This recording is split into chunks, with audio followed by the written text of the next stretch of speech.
Hi, this is Doug from Dynamic Computing, and welcome to episode 76 of 10-Minute Amiga Retro Cast. This week, I wanted to talk about 3D printing for the Amiga. I think everyone has heard of 3D printing, where you can take a fairly large printing type device and use plastic resins to create actual 3D items for almost anything. Now, I don't personally own a 3D printer yet. I've got my eye on one, but my friend David Ziegler up in Phoenix has one, and he has recently created some really cool 3D printed parts for me that I want to share with you today. Thanks a ton for making these, David. I really appreciate it. So why would we need 3D printed parts for our Amiga? Well, if you're like me, you've lost things over the years. The slot cover for my original Amiga 500, who knows where it is. One of the drive trays for my Amiga 3000, I don't know, disappeared somewhere. And things like the Gotek drives that are so popular nowadays sometimes need a little help mounting perfectly in an Amiga case, and so 3D printing can help alleviate any problems getting them to fit.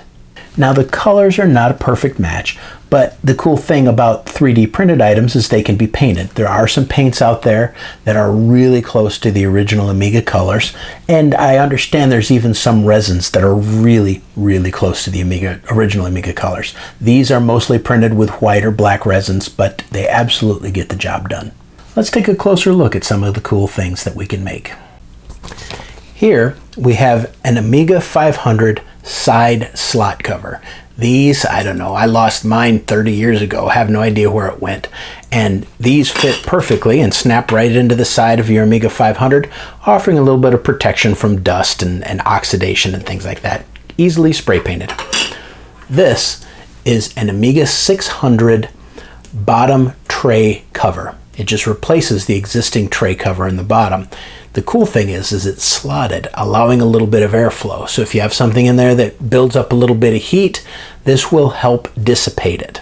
These are also available for the Amiga 1200 and the Amiga 500. This one just happens to be for an Amiga 600.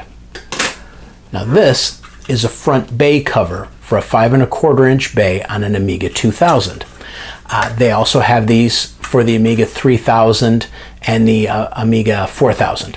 Now, what happens a lot is these will break after 35 years of age. These little holes for the screws will break, making your slot covers kind of not work well. So you can print up a nice 3D alternative, paint it whatever color you want to, and get busy. Gotek drives, of course, are incredibly popular for Amigas, and they're used in all kinds of Amigas. Some of them from the Amiga 500 and 600 and 1200 have slightly different ways that the floppies mount in with slightly different buttonholes. So different 3D printed holders are made for the different types of Amigas, like an Amiga 500, Amiga 600, Amiga 1200, and then you've got them in different colors.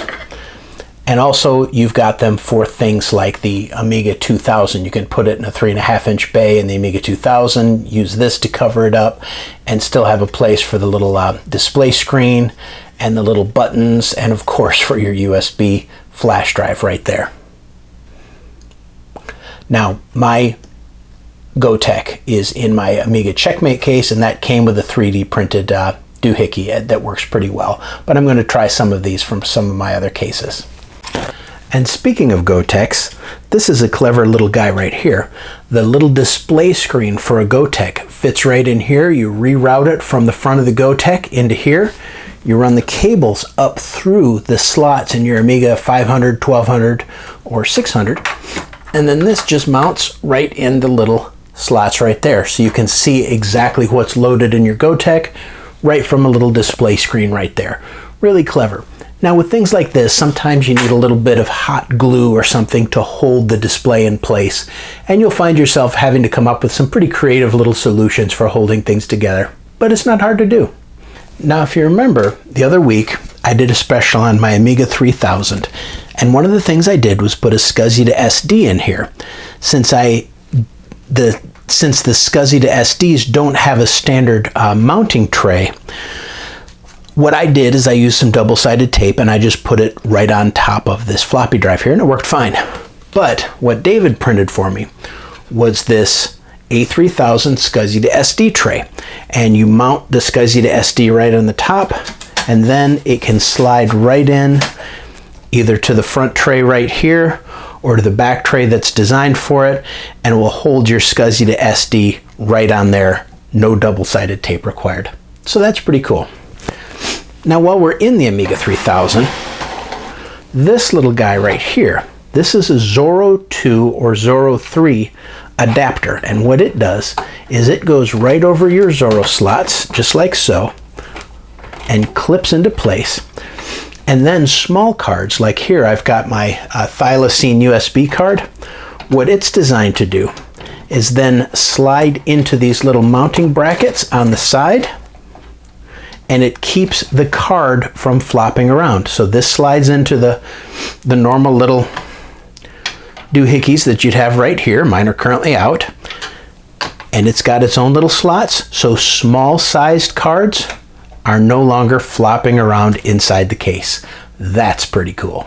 Now, a lot of you saw my vampire video the other day where I have my Amiga 500 that's now vampirized in my Checkmate case.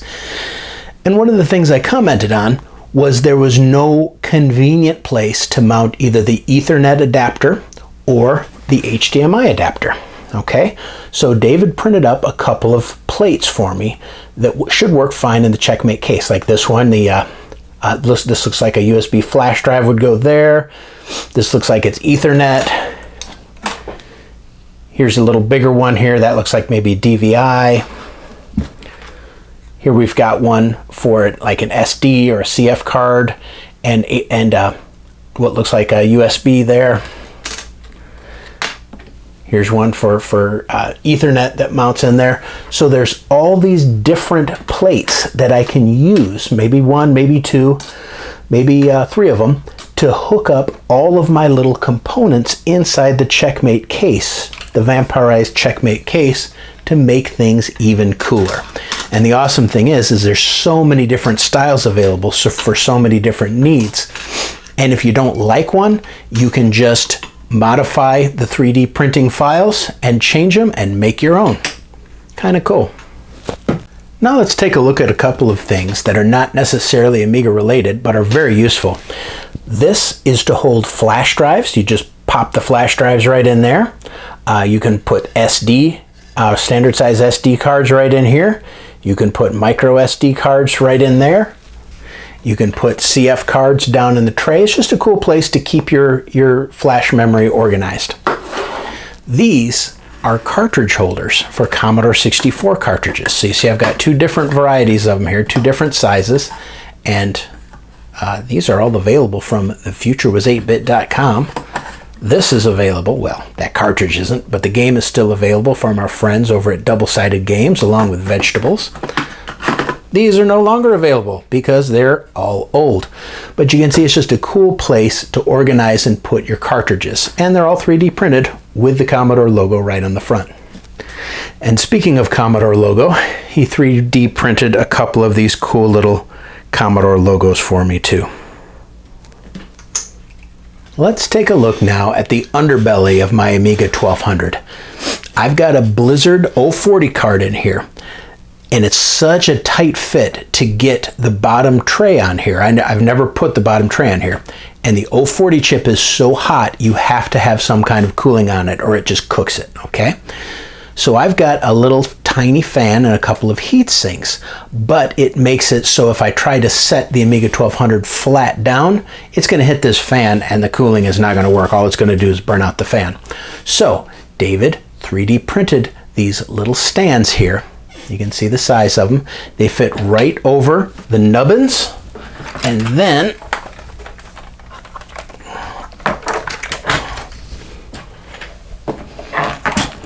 the A1200 is elevated enough where there's no problem with cooling. We have enough space under there for air to get through, still comfortable to type on and use, and it makes a perfect little stand to get some extra airflow under the Amiga 1200. It's actually kind of cool. Now, like I mentioned, all of these were printed on an Ender 3D, which is really an affordable 3D printer. It's like under like 250 bucks, something like that, and it does a good job. Not the fastest, not the easiest to use, but man, it's inexpensive. There are plenty of other 3D printers that are faster, more expensive, higher quality. They all do a great job. Now, I'd love to see the kind of things that you guys create on your 3D printer for your Amiga or your Commodore equipment. Post some pictures up on Twitter and tag me in them. It's at 10mark1 on Twitter. Tag me in them, and I'd love to share those with other people too. And if you've got the files that you can download to print them, that would be fantastic. I'll share those too. All of the files for this, I'll try and put in the description links to where you can get the files to download these particular pieces. Huge thanks to my wonderful patrons that you can see right here. You too can become a patron of my channel for as little as $2 a month. And at some of the higher tiers, there's some cool loot that's included too. I love my patrons. You guys are the best. And I'd like to extend a special welcome to my newest patrons, Olav Hope and Datashed Retro Computing. Thanks for joining up. I really appreciate it, guys. Thanks for joining me today. I really appreciate it. Please like and please subscribe and leave a comment below.